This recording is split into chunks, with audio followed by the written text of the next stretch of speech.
तुमादिदेवाः पुरुषा पुराणाः तुमस्य विश्वस्य परम निधानम वेत्तासि वेद्यम च परम च धाम त्वया ततं विश्वमनंत रूप वायु यमः अग्निवर्णा शशांकाः प्रजापतिस्त्वं प्रपितामहस्य नमो नमस्तेस्तु सहस्रकृत्वा पुनश्च भूयोऽपि नमो नमस्ते। वसुदेव सुतं देवं कंस चाणूरमर्दनम देवकी परमानंदम श्री कृष्णं वंदे जगत गुरुम कृष्णं वंदे जगत गुरुम। कृष्णाय वासुदेवाय हरे परमात्मने प्रणत क्लेश नाशाय गोविंदाय नमो नमः गोविंदाय नमो नमः। आज हम सभी प्रातःकाल की इस मधुरिम वेला में भगवान श्री गोविंद के मुखार बिंदु से प्रस्फुटित भगवत गीता ज्ञान पर चर्चा के लिए एकत्रित हुए हैं और ये चर्चा प्रतिदिन चलती है। भगवान श्री गोविंद की कृपा हम सभी पर है, ऐसा हमें स्पष्ट आभास होता है और अनुभव होता है कि वो इस विशेष सत्र को नित्य प्रति संचालित किए हुए हैं। तो जो उनकी कृपा से प्राप्त होता है वह कहीं से नहीं मिलता। अनेक मनुष्यों ने वेदांत के विषय में परमात्मा के संबंध को लेकर के बहुत विशद चर्चाएं की हैं और वेदांत के सिद्धांतों के से उस परम पुरुष को जानने का प्रयत्न किया। तो वेदांत के सिद्धांत उस परम पुरुष को जानने में सैद्धांतिक और प्रयोगात्मक रूप से सहयोगी भी हुए और बहुत से मनुष्यों ने वेदांत के सिद्धांतों को रचकर और उनकी व्याख्या करके उस परम सत्ता की अनुभूति भी की, ऐसा माना जाता है। परंतु श्री भगवान की शरणागति लेने के बाद जो वेदांत के सिद्धांत हैं वे स्वाभाविक रूप से गौण प्रतीत होने लगते हैं। उनका जो आश्रय है वो इतना अधिक सार्थक नहीं रह जाता जितनी सार्थकता भगवान श्री गोविंद की शरण में है। हम उनकी चरण शरण हो जाएं तो समस्त वेदांतों के सिद्धांत स्वतः ही हमको ज्ञात हो जाते हैं। उनकी कृपा मात्र से हम सभी लाभान्वित होते हैं और कृपा मिलते ही हमें समस्त वेदांतों के सिद्धांतों का स्मरण और ज्ञान स्वतः हो जाता है। ये उनकी चरण शरण की विशेषता है। तो ऐसे परम कृपालु भगवान श्री गोविंद को प्रणाम करके आज के सत्र का हम शुभारंभ कर रहे हैं। हम सभी अध्याय संख्या 17 पर विचार कर रहे हैं और हम सभी ने श्लोक संख्या 16 की व्याख्या का समापन हम लोगों ने किया था और श्लोक संख्या 14, 15 और 16 श्री भगवान ने शारीरिक, मानसिक और वाचिक तप के संबंध की विशिष्ट व्याख्या की थी। अब अग्रिम श्लोकों 3 श्लोकों में 17, 18 और 19 में तप के 3 प्रकारों का तप के 3 प्रकारों का विशेष रूप से वर्णन श्री भगवान कर रहे हैं। सात्विक तप का, राजसी तप का और तामसी तप का। इन 3 तपों के संबंध में श्री भगवान की विशिष्ट प्रस्तुति है। आइए चलते हैं, तीनों श्लोकों को एक साथ लेते हैं। चूंकि तीनों श्लोकों में मन, वाणी और शारीरिक तप के संबंध की ही व्याख्या है। कब वो तप सात्विक हो जाता है, कब राजसी हो जाता है और कब वो तप तामसी हो जाता है, इसकी विशद व्याख्या इन 17, 18 और 19 श्लोकों में की गई है। इसी तथ्य को हम दृष्टिगत रख करके आज के सत्र में इन्हीं 3 श्लोकों पर सम्मिलित रूप से विचार करेंगे। आइए चलते हैं, श्री भगवान ने इन श्लोकों में क्या कहा है। सद्या परया तप्तम तपाह तत्विधम नरहि अफलाकांक्षी भी युक्तई सात्विकम परिचच्यते। हे अर्जुन, जो फल की आकांक्षा का परित्याग कर देते हैं और ऐसे युक्त पुरुष परम श्रद्धा से मन, वाणी और शारीरिक तप का जो अनुष्ठान करते हैं, उस तप को सात्विक कहा जाता है। तो इस श्लोक में 2 बातें प्रमुख हैं। एक तो मन, वाणी और शरीर संबंधी तप के संपादन में फल की इच्छा का अभाव हो जाना और दूसरा परम श्रद्धा का रहना। ये 2 तथ्य प्रमुख हैं जो श्री भगवान ने इस श्लोक में वर्णित किए हैं।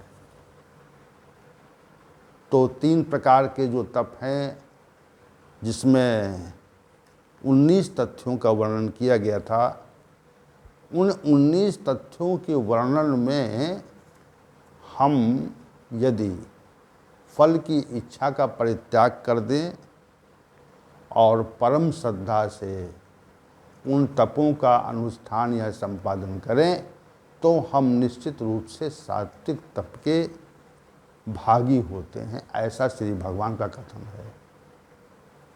राजसी तप की विवेचना में श्री भगवान ने कहा, सत्कार मान पूजार्थम तपो दम्भेन चैव यत् क्रियते तदिह प्रोक्तम राजसम चलम ध्रुवम।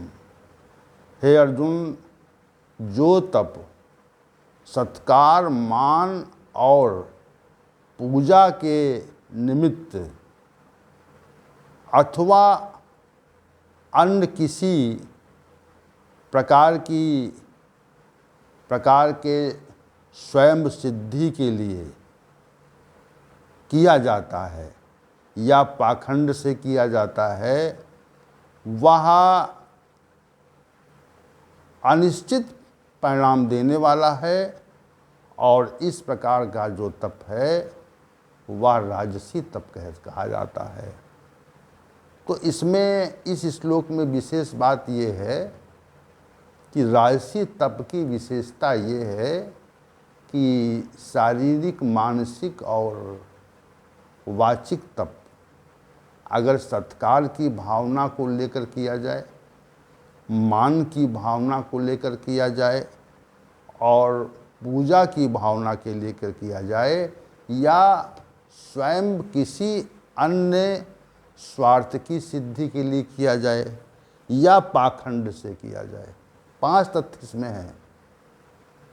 शारीरिक, मानसिक और वाचिक तप यदि सत्कार के लिए करते हैं हम और सम्मान के लिए करते हैं और हमारी उपासना पूजा हो, इस भाव को लेकर करते हैं और उससे धन संपत्ति इत्यादि प्राप्त हो, इसके लिए करते हैं या दंभ पूर्वक करते हैं, तो ऐसे तप को श्री भगवान ने राजसी तप की संज्ञा दी और कहा इसका जो परिणाम है वह भी निश्चित नहीं है कि प्राप्ति ही हो जाए।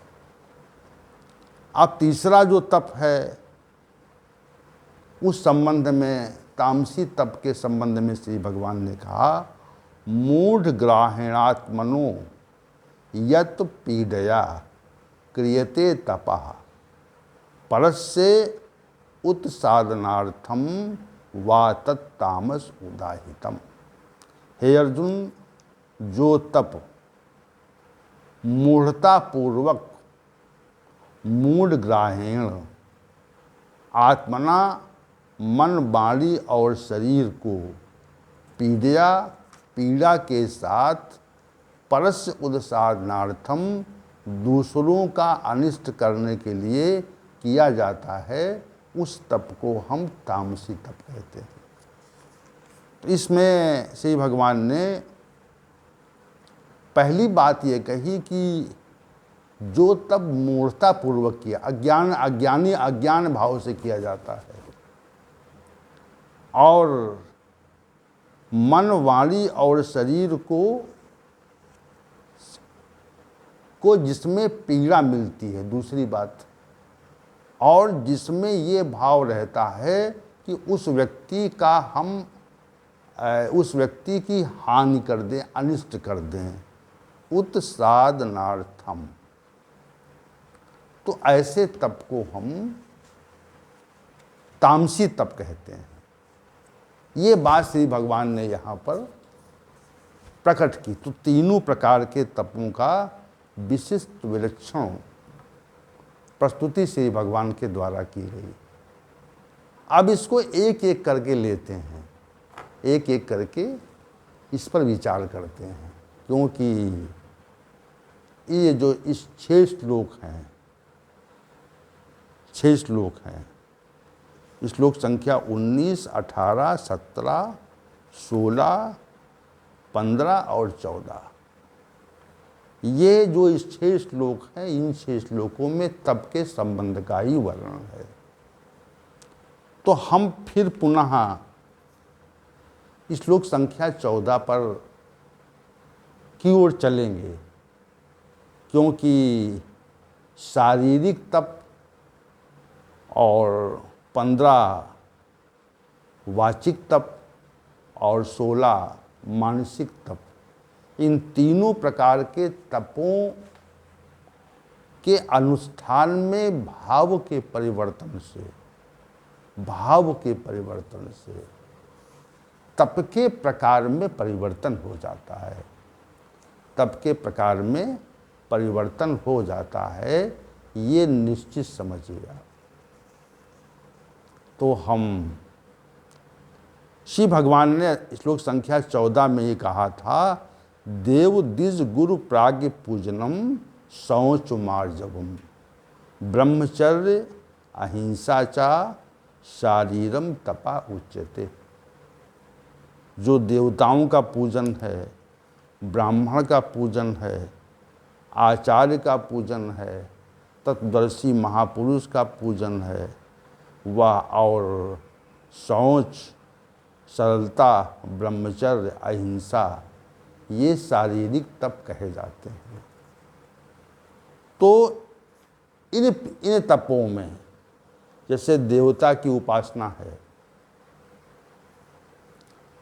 देवता की उपासना में यदि ये भाव रहता है कि हमको परिणाम नहीं चाहिए, समझिए इस बात को आप,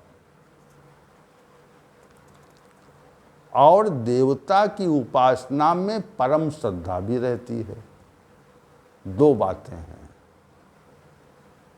विचार, मन में विचार परिणाम के प्रति न आए, और जैसे ही परिणाम के प्रति विचार आ जाएगा तो निश्चित रूप से वो जो तप है जो गुरु देवता की पूजा है वह निश्चित रूप से राजसी हो जाएगी। इसमें समझिए आप, जब हम परिणाम की आकांक्षा को लेकर के देवताओं का यजन पूजन करते हैं या किसी अव्यक्त शक्तियों का पूजन करते हैं, तो निश्चित रूप से हमारा जो तप है वो राजसी हो जाता है। और चूंकि श्री भगवान ने यहाँ पर पहले ही कह दिया था कि जो सात्विक स्वभाव के लोग हैं वो देवताओं का यजन करते हैं, राजसी स्वभाव के लोग यक्ष और राजसों का यजन करते हैं, और तामसी स्वभाव के लोग भूत प्रेतों की उपासना करते हैं। तो यहाँ पर जो देवताओं की उपासना का प्रकरण है, जैसे राजसी पुरुष देवताओं की उपासना को प्रमुखता नहीं देता, वो यक्ष और राक्षसों की उपासना को प्रमुखता देता है। और जो तमोगुणी मनुष्य है वह भूत प्रेतों की उपासना को प्रमुखता देता है। तो इसमें जो देव पद है, पहले कहा गया देव द्विज प्राग्ञ पूजनम, तो देव जो शब्द है, पद है, उसमें स्वभावानुसार राजसी स्वभाव का जो मनुष्य है वो देवताओं की उपासना में संलग्न नहीं होता और उसके अंदर परम श्रद्धा भी नहीं होती। उसकी जो तपश्चर्या है वो परिणाम को लेकर होती है। ये बात श्री भगवान यहाँ कहना चाह रहे हैं। और तामसी पुरुष का जो तप होता है, जिसमें यहाँ पे देव शब्द प्रयोग हुआ है, वहाँ पर उसको भूत प्रेत समझना चाहिए।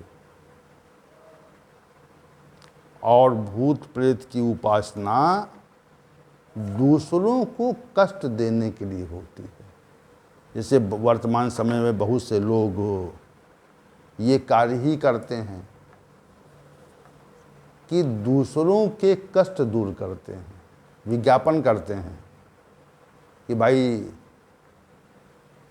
अगर कोई शत्रु है तो उसके विनाश के लिए हम कार्य कर सकते हैं, और उसका धन लेते हैं वो लोग।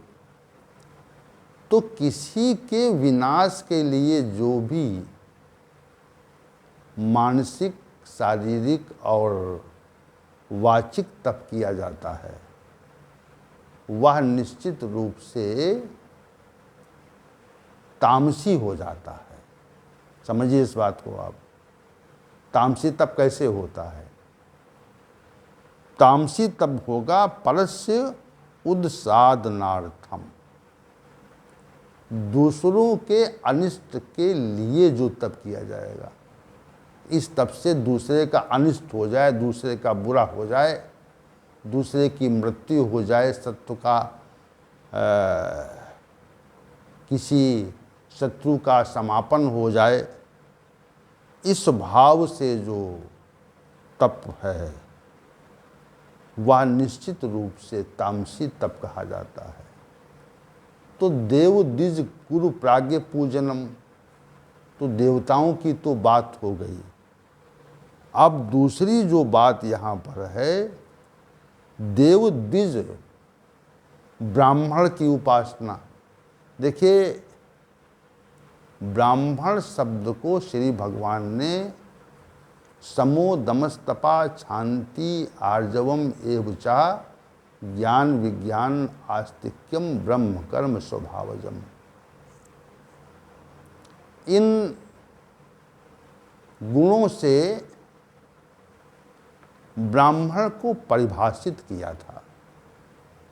यद्यपि जन्म ही ब्राह्मण का आधार है और ब्राह्मण में यदि ये गुण आ जाएं, सम दम तप आर्जवम, समो दमस्तपा, क्षमा भाव आ जाए, मनमानी की सरलता आ जाए, ये सब गुण आ जाएं, तो वास्तविक रूप से वो ब्राह्मण जो है वो पूजा उपासना के योग्य होता है। तो परम श्रद्धा से उसकी उपासना की जाए, परम श्रद्धा से उसकी उपासना की जाए अगर, और उसको सम्मानित किया जाए, और यदि उसमें फल की इच्छा का अभाव हो, फल की इच्छा का उसमें अभाव हो, तो यह निश्चित रूप से समझना चाहिए कि वो जो तप है वो सात्विक तप है। और यदि वहाँ पर सत्कार मान सम्मान के लिए ब्राह्मण की उपासना होती है, कि जैसे हमको लोग बहुत ही धार्मिक व्यक्ति समझें, इस भाव से यदि उपासना होती है, तो ये निश्चित समझना चाहिए कि वो जो ब्राह्मण की पूजा है वह निश्चित रूप से राजसी तप की श्रेणी में आ चुकी है। और ब्राह्मण की उपासना, पूजा, सामान, सत्कार यदि इस भाव से किया जाए कि इस ब्राह्मण से हम किसी न किसी प्रकार अपने शत्रु के विनाश की प्रार्थना करेंगे, समझिए इस बात को आप। और चूंकि ब्राह्मणों के पास विशेष बल होता है, विशेष सामर्थ्य होती है और मंत्र आदि के उपयोग का उन्हें पूर्ण ज्ञान होता है, तो उस ब्राह्मण की उपासना से हम अपने शत्रु के विनाश का उपक्रम करेंगे, अपने शत्रु का विनाश कर देंगे। ऐसा भाव यदि आ गया ब्राह्मण की उपासना में, तो निश्चित रूप से वो जो हमारा तप था वो तामसी तप हो गया। भाव के परिवर्तन से तप के प्रकार में परिवर्तन होता है, ये तथ्य समझिए आप यहाँ पे। अब ब्राह्मण की उपासना का जो भाव है वो परम श्रद्धा से है और परिणाम की चाहना के बिना है, तो सात्विक है तप। और यदि परिणाम की चाहना से है, सत्कार मान पूजा के उद्देश्य को लेकर के है, तो वो तप जो है वो राजसी है और दूसरों को कष्ट देने के लिए है, तो वो तप तामसी है। ऐसा श्री भगवान का यहाँ पर कथन है। अब दूसरी बात यह है कि प्राज्ञ पूजनम, जो तत्वदर्शी महापुरुष होते हैं, देव द्विज गुरु रह गए, अभी गुरु पे चर्चा रह गई। देखिए, जो व्यक्ति हमको शिक्षा देता है, जो व्यक्ति हमारा शिक्षक होता है, तो वो व्यक्ति वास्तविक रूप से पूजा का पात्र ही होता है। इसमें सात्विक व्यक्ति, राजसी व्यक्ति और तामसी व्यक्तियों के भाव अपने आचार्य के प्रति पृथक पृथक होते हैं, देखे जाते हैं, पृथक पृथक होते हैं और देखे जाते हैं। सात्विक व्यक्ति को आचार्य मिलेगा तो वो परम श्रद्धा से बिना किसी परिणाम की आकांक्षा पर विचार किए हुए उसको सम्मानित करेगा। राजसी व्यक्ति को आचार्य मिल जाए, अगर उसका सामना हो जाए,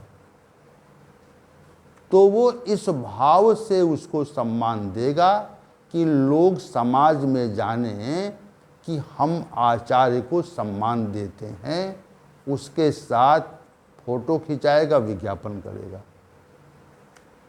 और लोगों में ये प्रकट करने का प्रयास करेगा कि हमने आज आचार्य को सम्मानित किया, और फिर उससे परिणाम की भी आकांक्षा करेगा कि लोग हमको अच्छा समझें, हमारा मान सम्मान करें। ये भाव रहेगा। तामसी जो व्यक्ति है, तमोगुणी व्यक्ति है, तमोगुणी व्यक्ति के अंदर आचार्य के प्रति सेवा उपासना के भाव कम देखे जाते हैं। सम्मान तो कर सकता है। आपने देखा होगा वर्तमान समय में अनेक अध्यापकों को लोग, छात्र जन उनके साथ अनुचित व्यवहार करते हैं, अनुचित वाणी का प्रयोग करते हैं, उनको सम्मान की दृष्टि से नहीं देखते। उनका कथन ये है कि अपना पारिश्रमिक लेते हैं और हमको शिक्षा देते हैं, इतने संबंध है। तो वो जो व्यक्ति हैं वो निश्चित रूप से तमोगुणी स्वभाव के होते हैं। और वर्तमान समय में ऐसी भी घटनाएं देखी गई हैं कि लोग अपने आचार्यों को ही, गुरुजनों को ही प्रताड़ित करते हैं, पीटते हैं। तो ये परस उदसारणार्थम कहा है और मूर्तापूर्वक कहा है, तो ये सब तथ्य उन तमोगुणी मनुष्यों के अंदर आचार्यों के प्रति रहते हैं। इस भाव से हमको ये तथ्य समझना चाहिए। तो भाव के परिवर्तन से तप के प्रकार में तत्काल परिवर्तन होता है। तप के प्रकार में तत्काल परिवर्तन होता है, इसमें कोई दो मत नहीं है। जैसे ही भाव बदला वैसे ही हमारे तप का प्रकार परिवर्तित हो गया। अब जो अंतिम बात यहाँ पर है वो प्राज्ञ पूजनम की है। तत्वदर्शी महापुरुष की पूजा उपासना से संबंध रखता है। तो तत्वदर्शी महापुरुष की जो पूजा उपासना है वह सात्विक व्यक्ति बिना किसी परिणाम की प्राप्ति के भाव से करता है, और उसके अंदर परम श्रद्धा रहती है। और राजसी स्वभाव का जो मनुष्य है वह तत्वदर्शी महापुरुष की पूजा उपासना इस भाव से करता है कि महापुरुष, जो तत्वदर्शी महापुरुष है वह हमको वरदान दे दे, ताकि हमको धन आदि, ऐश्वर्य, प्रतिष्ठा, पद इत्यादि प्राप्त हो जाए। इस भाव से प्राज्ञ मनुष्य की उपासना करता है। और तीसरा ये कहा कि जो लोग तत्वदर्शी महापुरुषों से अपने शत्रुओं के विनाश के लिए विनाश की अपेक्षा से उपासना करते हैं उनकी, तो ये ऐसे व्यक्ति तमोगुणी होते हैं। और उनका जो ये है तथ्य है, उनका जो ये उपासना का जो प्रकार है वह भी तामसी प्रकार है कि सम्मान करेंगे, लेकिन उनसे अपने कार्य को, अपने जो प्रतिकूल लोग हैं उनके विनाश के लिए प्रार्थना करेंगे। ये अंतर हो जाता है। दूसरों को कष्ट देने के लिए उपासना करेंगे। तो ये 3 जो श्लोक जिन पर विचार कर रहे हैं हम, ये विशेष श्लोक हैं और इन पर कल के सत्र में भी हम विचार करेंगे। तो आज के सत्र का हम समय के समाप्त होने के कारण आज के सत्र को हम समाप्त करते हैं और कल के सत्र में सभी महानुभावों का विशेष आमंत्रण है, प्रेम पूर्ण आमंत्रण। ओम सहनावतु सहनौ भुनक्तु सह वीर्यं करवावहै तेजस्विनावधीतमस्तु मा विद्विषावहै। ओम शांति शांति शांति।